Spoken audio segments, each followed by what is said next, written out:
जगन्नाथ बलदेव सुभद्रा माई की जय। निताय चैतन्य की जय। परशुराम भगवान की जय। वामन देव की जय। गिरि गोवर्धन की जय। श्रील प्रभुपाद की जय। ओम अज्ञानतिमिरान्धस्य ज्ञानाञ्जनशलाकया चक्षुरुन्मीलितं येन तस्मै श्रीगुरवे नमः। नमः ओं विष्णुपादाय कृष्णपृष्ठाय भूतले श्रीमते भक्तिवेदांत स्वामिन् इति नामिने। नमस्ते सारस्वते देवे गौरवाणी प्रचारिणे निर्विशेष शून्यवादी पाश्चात्य देशतारिणे।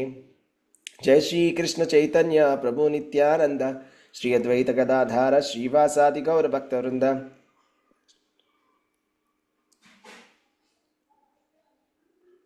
जय हरे कृष्णा कृष्णा कृष्णा हरे हरे, हरे राम राम राम हरे हरे। హరే కృష్ణ 7వ అధ్యాయంలో 5వ శ్లోకం చెప్పుకోబోతున్నాం.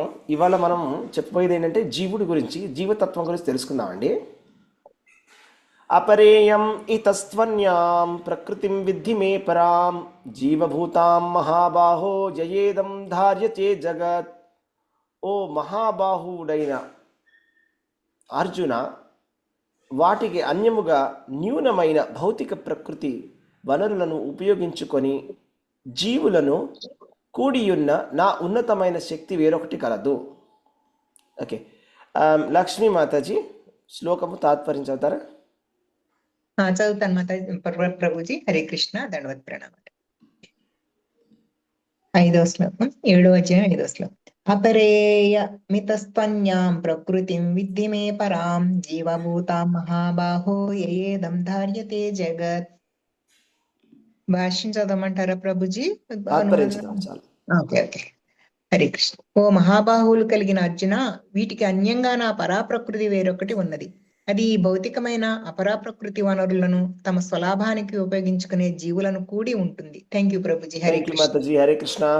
హరే కృష్ణ ప్రభుజీ. ఎస్, చదవండి. హరే కృష్ణ ప్రభుజీ. లక్ష్మీదేవి మాతాజీ చదవండి. ఓకే.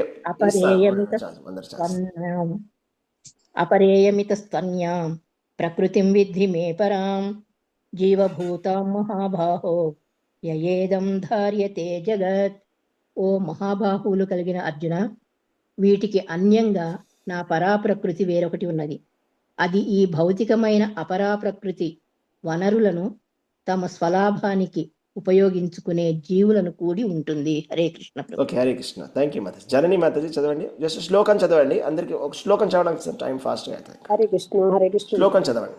హరే కృష్ణ. అపరేయం ఇతస్త్వన్యాం ప్రకృతిం విద్ధి మే పరాం జీవభూతాం మహాబాహో యయేదం ధార్యతే జగత్. హరే కృష్ణ ప్రభు. Thank you. హరే కృష్ణ. సుకోమల మాతాజీ చదవండి. హరే కృష్ణ ప్రభుజీ. అపరేయమితస్త్వన్యాం ప్రకృతిం విద్ధి మే పరాం జీవభూతాం మహాబాహో యయేదం ధార్యతే జగత్. మీనింగ్ వద్దా ప్రభుజీ? కొంచెం ఫాస్ట్ క్లోజ్ చేద్దాం, స్టార్ట్ చేద్దాం. హరే కృష్ణ. ఓకే, నెక్స్ట్ ఇంకొకళ్ళు లక్ష్మీ నంబూర్ మాతాజీ లాస్ట్. హరే కృష్ణ ప్రభుజీ. అపరేయమితస్త్వన్యాం ప్రకృతిం విద్ధి మే పరాం జీవభూతాం మహాబాహో యయేదం ధార్యతే జగత్. ఓకే, ధన్యవాదాలు. హరే కృష్ణ. సో ఇవాళ మనము జీవతత్వం గురించి చెప్పుకోబోతున్నాము. గత కొన్ని రోజులుగా జీవతత్వం గురించి చెప్పుకుంటున్నాము. సో 5 అంశాల గురించి భగవద్గీతలో చెప్పడం జరిగింది. ఈశ్వర, జీవ, కాల, కర్మ మరియు ప్రకృతి. అయితే ఇవాళ మనం చెప్పుకోబోయేటటువంటి అంశం పేరు ఏంటంటే జీవ. గత కొన్ని రోజులుగా మనం అది చెప్పుకుంటున్నాము, అది కంటిన్యూ చేద్దాము. సో జీవుడి గురించి చెప్తూ కృష్ణ భగవానుడు భగవద్గీతలో ఏం చెప్పాడు, జీవుడు ఎవరు, మనమందరం ఎవరము, మనం ఎందుకున్నాం, ఈ సృష్టిలో జీవుల యొక్క ధర్మం ఏంటి, వాళ్ళ కర్తవ్యం ఏంటి, ఈ ప్రశ్నలన్నిటికీ సమాధానం భగవద్గీత 7వ అధ్యాయంలో 5వ శ్లోకంలో మనకి తెలియబోతున్నది. చాలా అద్భుతమైనటువంటి శ్లోకం. అయితే ఇది చెప్పే ముందు మీ అందరికీ కూడా ఒక కథ చెప్తాను. ఒకరోజు ఏం జరిగిందంటే, శ్రీ మహావిష్ణువు శేషతల్పం పైన పడుకొని ఉన్నారు. లక్ష్మీదేవి మహావిష్ణువు యొక్క పాదాలని సేవ చేస్తూ ఈ విధంగా అన్నారు, స్వామి మీరు ఎందుకని నిద్రలో ఉంటారు, ఎందుకు నిద్రపోతారు అని. అయితే అప్పుడు మహావిష్ణువు అన్నారు, నేను నిద్రపోను దేవి, దీన్ని యోగ నిద్ర అంటారు. నేను ఈ యోగ నిద్రలో నా శక్తులన్నీ ఏ విధంగా పనిచేస్తున్నాయో అది చూస్తాను. అయితే లక్ష్మీదేవి అడుగుతుంది, మీ శక్తులన్నీ ఎలా పనిచేస్తాయో మాకు చెప్తారా అంటే అప్పుడు మహావిష్ణువు అన్నారు, నా శక్తులు ఎలా పనిచేస్తాయో తెలియాలంటే భగవద్గీత చదవాలి అన్నారు. భగవద్గీత చాలా చిన్న పుస్తకం కదా, 700 శ్లోకాలే ఉన్నాయి కదా అంటే అప్పుడు స్వామి అన్నారు, ఈ భగవద్గీతకి నాకు ఎటువంటి వ్యత్యాసం అనేది లేదు. ఈ భగవద్గీతకి నాకు ఎటువంటి వ్యత్యాసం అనేది లేదు. ఈ భగవద్గీతలో నేను నా శక్తుల ద్వారా ఏ విధంగా ఈ లోకాన్ని పరిపాలిస్తున్నానో అంతా కూడా చెప్పడం జరిగింది అని. అంటే భగవంతుడు తన శక్తుల ద్వారా ఈ ప్రకృతిని, ఈ భౌతిక జగత్తుని నడిపిస్తాడు. అందులో ఆయనకి అనేకమైనటువంటి శక్తులు ఉన్నాయి, ఒకటే శక్తి కాదు. పరాస్య శక్తిర్ వివిధైవ శ్రూయతే అని అంటారండి వేదాలలో. అంటే దేవాది దేవుడైనటువంటి భగవంతుడికి అనేకమైనటువంటి శక్తులు ఉన్నాయట. ఆ శక్తులలో ఒక శక్తి గురించి మనం చెప్పుకోబోతున్నాం, అదే జీవశక్తి. మనందరం కూడా జీవులము, భగవంతుడి యొక్క శక్తి అన్నమాట.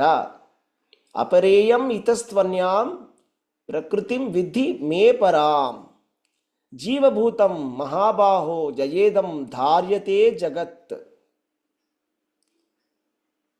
ఈ జగత్తునంతా కూడా అన్ని చోట్ల వాళ్ళు ఉన్నారు, అవునా. ఈ భౌతికమైనటువంటి వనరులని అనుభవించడానికి ప్రయత్నం చేస్తాయి ఎవరు? ఈ జీవులు. వాళ్ళందరూ ఏంటి, మనకి భగవంతుడికి సంబంధం ఏంటి? అపరేయం అంటే ఇది కాకుండా అంటే మరి ఇంకేది, దేని గురించి చెప్తున్నారు అంటే ఇంతకుముందు భౌతిక శక్తి గురించి చెప్పారు. అంటే ప్రకృతి, భౌతిక ప్రకృతి జీవుడికి ఉన్నటువంటి తేడా చెప్తున్నారు అనమాట. ఈ భౌతిక ప్రకృతి అనేది భగవంతుడి యొక్క న్యూనమైనటువంటి శక్తి. అదే జీవులు అనేటువంటి వాళ్ళు భగవంతుడి యొక్క ఉత్తమమైనటువంటి శక్తి. భగవంతుడికి అనేకమైన శక్తుల్లో న్యూనమైనటువంటి శక్తి, తక్కువగా కనిష్టమైనటువంటి శక్తి ఏంటంటే జడ పదార్థమైనటువంటి ప్రకృతి. జీవులట జడ పదార్థం కన్నా గొప్ప. జీవుడికి ప్రకృతికి తేడా ఉంది. మరి జీవుడు ప్రకృతి. ఇప్పుడు ప్రకృతి మనకి శరీరాన్ని ఇస్తుంది, ఆ శరీరము ఒక జడము. అందులో జీవుడు ప్రవేశిస్తేనే అందులో కదలిక అనేది ఉంటుంది, అవునా. ఈ ప్రపంచమంతా ఎందుకు కదులుతున్నది? ఈ ప్రపంచమంతా నడిపిస్తున్నది ఎవరు? జీవులే కదా, అవునా కాదా? ఇప్పుడు మన రాష్ట్రంలో అయినా మన దేశంలో అయినా ఉన్నటువంటి అధికారులు, ప్రజలు అందరూ జీవులే కదా. ఆ జీవులలోంచి అంటే ఆ శరీరంలో ఉన్నటువంటి జీవుడు కనుక వెళ్ళిపోయినట్లయితే ఆ శరీరము మృతదేహం అయిపోతుంది. మృతదేహాలు ఎక్కడైనా నడిపిస్తాయా? దేశాన్ని నడిపించలేవు కదా.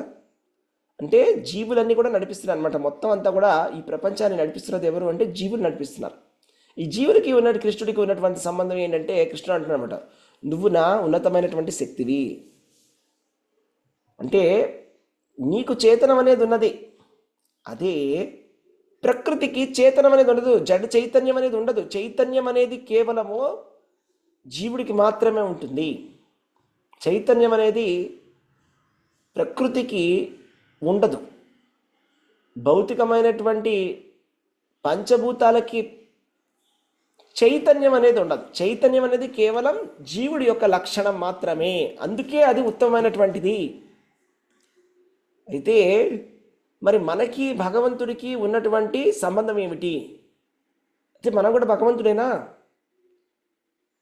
భగవంతుడేనా అంటే దానికి శ్రీమద్ భాగవతం 11వ స్కందంలో 2వ అధ్యాయంలోని 31వ శ్లోకంలో చెప్పబడిందండి. ఏం చెప్పారు విందాం. ఏం చెప్పారంటే, ధర్మాన్ భాగవతాన్ బ్రూతః యది న శ్రూయతే క్షమం యప్రసన్న ప్రపన్నాయ దాస్యత్యాత్మన్యమాన్యుచ. అంటే దయచేసి మాకు చెప్పండి, ఏ విధంగా దేవాది దేవుణ్ణి ఒక భక్తుడు సేవించగలడు అనేటువంటిది దీని యొక్క తాత్పర్యం. అయితే ఇక్కడ ఒక ప్రశ్న రావాలి మరి మనకి. మనము భగవంతుడు ఒకటే అయినట్లయితే, ఆత్మ పరమాత్మ ఒక్కటే అయినట్లయితే, భగవంతుణ్ణి సేవించడానికి చెప్పాల్సిన మీరు చెప్పండి ఏ విధంగా సేవ చేసుకోవాలని చెప్పడంలో ఎటువంటి అర్థం లేదు. భక్తి అనేది ఉండాలి అంటే రెండు కావాలి, ఆత్మ పరమాత్మ. అవునా కదా? ఆత్మ ఉండాలి, పరమాత్మ ఉండాలి. ఆత్మ అంటే మనము జీవులము, జీవాత్మ పరమాత్మ అంటారు. అందుకని మన శాస్త్రాలలో జీవాత్మ పరమాత్మ, బ్రహ్మము పరబ్రహ్మము అంటారు. పర అనేటువంటి శబ్దం ఎందుకు వాడుతున్నారు మరి? రెండు ఎందుకు ఉన్నాయి? రెండు పక్షుల గురించి చెప్తున్నారు ఉపనిషత్తులు. అవునా? రెండు పక్షులు ఉన్నాయట ఒక చెట్టు పైన. ఒక పక్షి తింటుందంట అక్కడ ఉన్నటువంటి పళ్ళని, ఇంకొక పక్షి తినదట. ఒక పక్షి ఒక కొమ్మ మించి ఇంకో కొమ్మ ఎగురుకుంటూ వెళ్తుందంట, ఆ రెండో పక్షి అలా ఎగరదట. ఎప్పుడైతే ఈ రెండో పక్షి మొదటి పక్షి కేసి చూస్తుందో, ఆ తినడం అనేది మానేస్తుందో, అప్పుడు ముక్తి కలుగుతుందట. అదే జీవాత్మకి పరమాత్మకి ఉన్నటువంటి సంబంధం. అయితే మరి మనకి కృష్ణుల్లో ఉన్నటువంటి ఏదైనా కొన్ని కామన్ క్వాలిటీస్ ఉన్నాయా లేవా? ఉన్నాయి, కామన్ క్వాలిటీస్ కూడా ఉన్నాయి. కృష్ణ భగవానుడు భగవద్గీతలో చెప్తున్నాడు అనమాట, నత్వేవాహం జాతునాసం నత్వం నేమే జనాధిపాహ నచైవ న భవిష్యామః సర్వే వయమతః పరం. నేను లేనటువంటి సమయము లేదు, నీవు లేనటువంటి సమయము కూడా లేదు, మన ఇద్దరము కూడా భవిష్యత్తులో ఉండనటువంటి సమయము కూడా లేదు అని. చూడండి, చాలా ముఖ్యమైనటువంటి శ్లోకం ఇది. భగవద్గీత 2వ అధ్యాయంలోని 12వ శ్లోకం. ఈ శ్లోకం ద్వారా మనం ఏం తెలుసుకోవాలంటే, గతంలో కూడా జీవులు ఉన్నారు, గతంలో కూడా అర్జునుడు ఉన్నాడు, వర్తమానంలో అర్జునుడు ఉన్నాడు, భవిష్యత్తులో కూడా అర్జునుడు ఉంటాడు. శ్రీకృష్ణ భగవానుడు గతంలో ఉన్నాడు, వర్తమానంలో ఉన్నాడు, భవిష్యత్తులో కూడా ఉంటాడు. ఆత్మ పరమాత్మ ఎప్పుడు ఉంటాయి, ఆత్మకి నాశనం అనేది లేదు. మరి పరమాత్మ గురించి వేరేగా చెప్పాల్సిన అవసరం లేదు. ఆత్మకి పరమాత్మకి నాశనం అనేది ఎప్పుడూ ఉండదు, అవి ఎప్పుడూ ఉంటాయి. కాకపోతే వచ్చినటువంటి తేడా ఏంటి? అర్జునుడు మర్చిపోయాడు. కృష్ణ భగవానుడు చెప్తాడు భగవద్గీతలో, నా జన్మలన్నీ కూడా నాకు గుర్తుంటాయి, కానీ నీ జన్మలు నీకు గుర్తుండవు. అంటే జీవుడికి జ్ఞాపక శక్తి ఉండదు, జీవుడు త్రికాలజ్ఞుడు కాడు. అంటే మనం కిందటి జన్మలో ఏం చేశామో మనకు అది గుర్తు ఉండదు. బహూని మే వ్యతీతాని, శ్రీ భగవానువాచ బహూని మే వ్యతీతాని జన్మాని తవ చార్జున ధాన్యహం వేద సర్వాణి నత్వం వేత్తరం తప్ప అని చెప్తున్నారు. అంటే దాని అర్థం ఏంటంటే, కృష్ణ భగవానుడు అంటున్నాడు, నేను ఎన్నో జన్మలు, నువ్వు కూడా ఎన్నో జన్మలు తీసుకున్నావు, కానీ నా జన్మలన్నీ కూడా నాకు గుర్తున్నాయి, కానీ నీకు గుర్తులేవు. ఇది తేడా. అయితే ఇప్పుడు మరి కృష్ణ భగవానుడు జన్మ తీసుకుంటాడా అని మనకు ప్రశ్న వస్తుంది. అంటే భగవంతుడు జన్మ తీసుకోవడం ఏంటి అని. భగవంతుడు కూడా జన్మ తీసుకుంటాడు, కాకపోతే ఆయన జన్మ తీసుకుంటే ఆ జన్మని జన్మ అనరు, దానిని అవతారం అంటారు. అవతారం ఆవిర్భవించడము, అవతారం చాలించడం. సో ఆయన ఆవిర్భవిస్తాడు, ఆయన అవతారం చాలించి వెళ్ళిపోతాడు. అదే మనకైతే జనన మరణం అంటారు, మంది జననం మరణం అంటారు. అంతేగాని కృష్ణ జననము కృష్ణ మరణం అని అనరు ఎవరు. అది తప్పు. ఎందుకంటే ఆత్మకే చావు లేనప్పుడు భగవంతుడికి చావు ఎందుకుంటుంది? అమెరికాలో ప్రభుపాదుల వారు ప్రచారం చేయడానికి వెళ్ళినప్పుడు కొంతమంది ప్రచారం చేశారంట, భగవంతుడు చచ్చిపోయాడు అని. ఇప్పుడు భగవంతుడు లేడని, భగవంతుడు చచ్చిపోయాడు అలా అని కొంతమంది ప్రచారం చేసేవాళ్ళంట. భగవంతుడు చచ్చిపోయాడు అని చెప్పేసి ప్రచారం చేసేవాళ్ళని అసురులు, రాక్షసులు అని కూడా అంటారు. భగవంతుడికి చావు ఉండదు. ఆత్మకే చావు లేదు. భగవంతుడికి చావు ఎలా ఉంటుంది? భగవంతుడు అంటున్నాడు కదా, నేను లేనటువంటి సమయం ఎప్పుడు లేదు, నువ్వు లేనటువంటి సమయం కూడా లేదు, మనం లేనటువంటి సమయం కూడా ఎప్పుడు లేదు, భగవంతుడు లేనటువంటి సమయం కూడా ఎప్పుడు లేదు. కృష్ణుడు ఎప్పుడు ఉంటాడు, మనం కూడా ఎప్పుడు ఉంటాం. మన శరీరాలు మారచ్చు, కానీ కృష్ణుడిది మాత్రం సచ్చిదానంద విగ్రహ శరీరం ఎప్పుడు అదే ఉంటుంది. ఆయనకి శరీరం అనేది మారదు. ఆయన శరీరానికి ఆత్మకి తేడా లేదు, మన శరీరానికి ఆత్మకి తేడా ఉంది. ఇది తేడా. అంటే మన శరీరము ఈ పంచభూతాలతో తయారు చేసి ఉంటుంది. మన శరీరంలో మాంసము, రక్తము, అలా ఈ నరాలు ఇవన్నీ కూడా ఉంటాయి. అదే భగవంతుడి యొక్క దివ్యమైనటువంటి దేహంలో మాంసము, రక్తము, మధ్య ఇవన్నీ ఏవి ఉండవు, మన శరీరంలో ఉంటాయి. ఇది తేడా. అది భగవంతుడికి మనకి ఉన్నటువంటి తేడా. అదే కృష్ణ భగవానుడు చెప్తున్నాడు అనమాట. మనమందరం కూడా భగవంతుడి యొక్క శక్తి. మరి మనం భగవంతుడి యొక్క శక్తి అయినప్పుడు భగవంతుడికి భౌతికమైనటువంటి శరీరం లేనప్పుడు, భగవంతుడికి జనన మరణాలు లేనప్పుడు మనకెందుకు ఉంటున్నాయి జనన మరణాలు? లేదు, భగవంతుడికి కూడా జనన మరణాలు ఉన్నాయేమో. కాదు కాదు, ఎవరి నామాన్ని తలుచుకుంటే, ఎవరి లీలల్ని తలుచుకుంటే, ఎవరిని ధ్యానం చేస్తేనే మన జన్మ మరణ చక్రాల నుంచి మనం బయటపడతామో అదే భగవంతుడు అంటే. మరి అలాంటి భగవంతుడికి జనన మరణాలు ఉండడం ఏంటి? దానికి ఏమైనా అర్థం ఉందా? ఎవరిని తలుచుకుంటే మన జనన మరణ చక్రాల నుంచి బయటపడుతున్నామో అతనే భగవంతుడు. మరి అతనికి ఎలా ఉంటాయండి జనన మరణాలు? అతనికి ఉండవు. కాబట్టి మనం తెలుసుకోవాల్సిన విషయం ఏంటంటే, మనము భగవంతుడికి ఉన్నటువంటి సంబంధం అనేది ఒకటి ఉన్నది. మనకి భగవంతుడికి, మనము భగవంతుడు ఒకటి కాదు, తేడా అనేది ఉన్నది. ఆ తేడా అనేది ఏంటి అనేది ఇందాక భాగవత శ్లోకం చెప్పా కదా. మనము భగవంతుడి యొక్క భక్తి చేయడానికి ఉన్నాం, భగవంతుడి యొక్క భక్తి చేయడానికి ఉన్నాం. భాగవతంలో ఒక శ్లోకం వస్తున్నదండి. అపరిమిత ధ్రువాస్తనుభృతో యది సర్వగతాస్ తర్హి న శాస్యతేతి నియమో ధ్రువనేతారత అజనీచయన్మయం తద్ అవిముచ్యని యత్ర భవేత్ సమం అనుజాతాం యత్ అమతం మతదుష్టయ. అంటే ప్రతి జీవుడు కూడా భగవంతుడితో సమానమైతే మరి నియమించే ఈశ్వరుడు ఎవరు? నియమింపబడేటువంటి జీవులు ఎవరు? అందరూ ఈశ్వరులు అయిపోతారు కదా. మీరు చెస్ ఆడారనుకోండి, ఇప్పుడు చెస్ గేమ్ స్టార్ట్ చేస్తామని చెప్తాను నేను మీకు. ఓకే, అన్నీ పెడతాను, కాయిన్స్ పెట్టి ఒక రూల్ చెప్తాను.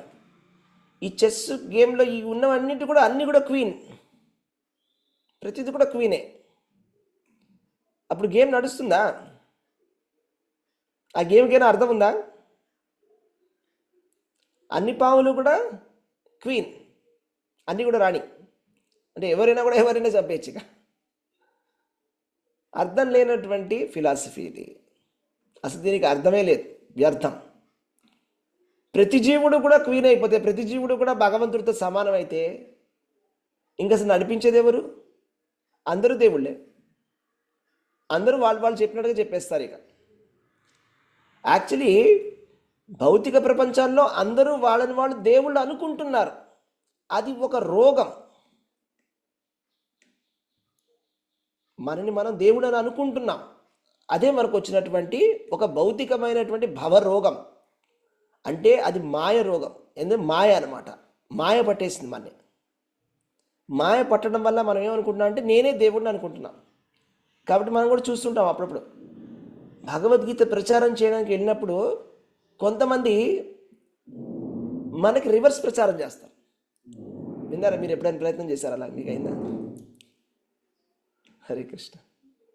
మీరు ప్రచారం చేయడానికి వెళ్ళినప్పుడు భగవద్గీతలో కృష్ణుడు ఎలా చెప్పారంటే, కృష్ణుడు కాదు, కృష్ణుడికి నేను చెప్తానని చెప్పిన వాళ్ళు ఉన్నారు ఎవరైనా? అలాగా మీకు ఎప్పుడైనా అయిందా అలాంటి ఎక్స్పీరియన్స్? అలా కాదు, మీకు తెలియదు, నేను చెప్తాను, సిద్ధాంతం ఎలా ఉండాలో బతకాలో చెప్తాను, లైఫ్లో ఇలా ఉండాలి, అలా చేయాలి, ఇలా చేయాలని వాళ్ళ గీత మొదలెడతారు. తెలుసా మీకు?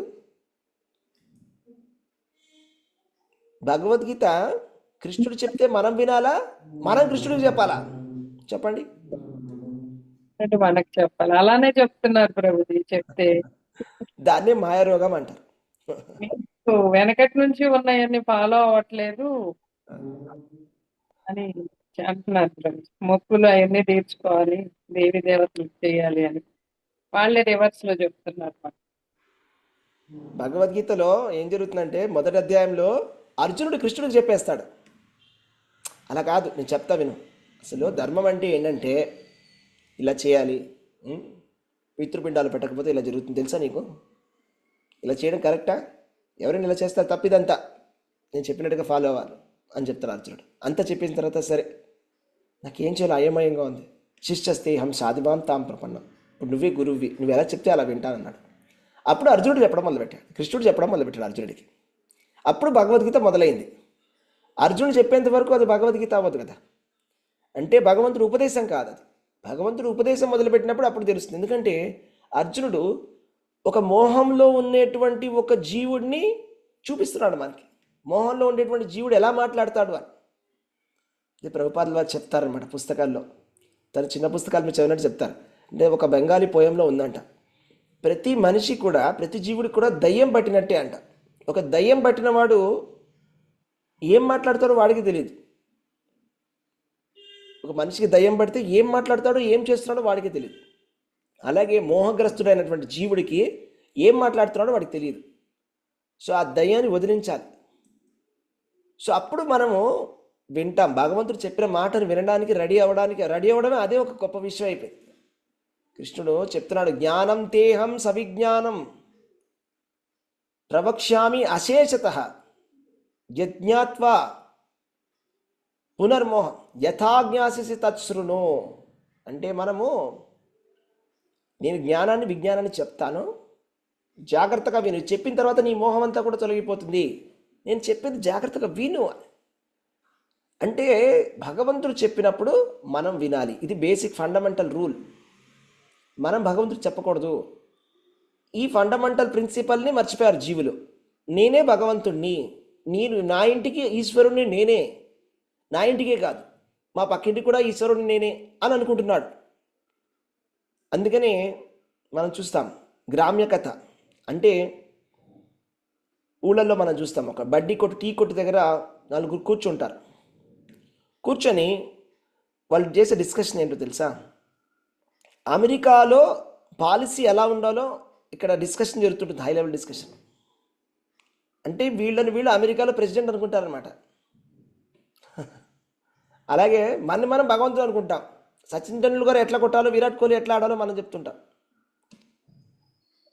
అవునా? భగవంతుడు ఏం చేయాలో మనం చెప్తుంటాం. ఎలా ఉండాలో, గురువులు ఎట్లా చేయాలో మనం చెప్తుంటాం. గురువు ఎట్లా ఉండాలి, అట్లా ఉండాలి, అలా చేయాలి, కృష్ణుడు అలా చేయాల్సింది, కృష్ణుడు ఇలా చేయాల్సింది, రాముడు అలా చేయాల్సింది.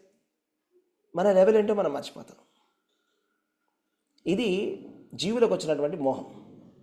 కాబట్టి ఈ భాగవత శ్లోకంలో చెప్పింది ఏంటంటే, ప్రతి జీవుడికి నిజంగానే అపరిమితమైనటువంటి శక్తులన్నీ ఇచ్చేస్తే, ప్రతి జీవుడికి భగవంతుడితో సమానం అయిపోతే, ప్రతి జీవుడికి కర్మ లేకుండా ఉన్నట్లయితే ఇంకా ఈ భౌతిక ప్రపంచం అనేది మనం గడపడమే కుదరదు. ఒకసారి ఆలోచించాడు. ఒక్క రావణాసురుడు, ఒక్క హిరణ్యకశిపుడు వాళ్ళని సంహారం చేయడానికి ఎంత పెద్ద గొడవ అయింది. అలాంటి ఎంతమంది ఉన్నారు ఇక్కడ? రావణాసురులు, హిరణ్యకశిపులు, రాక్షసులు, అసురులు. వాళ్ళందరికీ కూడా సుప్రీం పవర్ ఇచ్చేసారనుకోండి, అసలు ఏమైపోతుంది మొత్తం ప్రపంచం అంతా? అందరికీ కూడా భగవంతుడితో సమానం అయిపోతే ఇంకా ఎవరిని కంట్రోల్ చేయలేం కదా. కాబట్టి ఇది తప్పుడు ఒపీనియన్ అనమాట. అందరూ కూడా భగవంతుడితోటి సమానం కాదు, ఎవరూ భగవంతుడితో సమానం కాదు. అసలు భగవంతుడు అంటేనే అసమోర్ధ్వ అంటే డెఫినిషను ఆయనకి సమము కానీ మించినటువంటి వారు కానీ ఎవరూ లేరు అని. ఆయనకి సమానంగా కూడా ఎవరు లేరు. ఆయన మించిన వాళ్ళ గురించి మర్చిపోండి, సమానం అనేది ఎవరు ఉండరు. అతన్ని భగవంతుడు అంటారు. సపోజ్ ఒక మనిషికి, ఒక వ్యక్తికి ఈయనకి సమానంగా 2-3 ఉన్నారంటే ఆయన భగవంతుడు అని పిలవడానికి వీల్లేదు. ఆయన్ని మించిన వాడు ఎవరు లేరు. అసమోర్ధ్వ అంటే అతడు భగవంతుడు. అంటే ఇది డెఫినేషనే అది. మరి డెఫినేషన్ అలా ఉన్నప్పుడు మనం జీవుడితో ఎట్లాగా భగవంతుడితో సమానం అవుతాడు? అది కరెక్ట్ కాదు.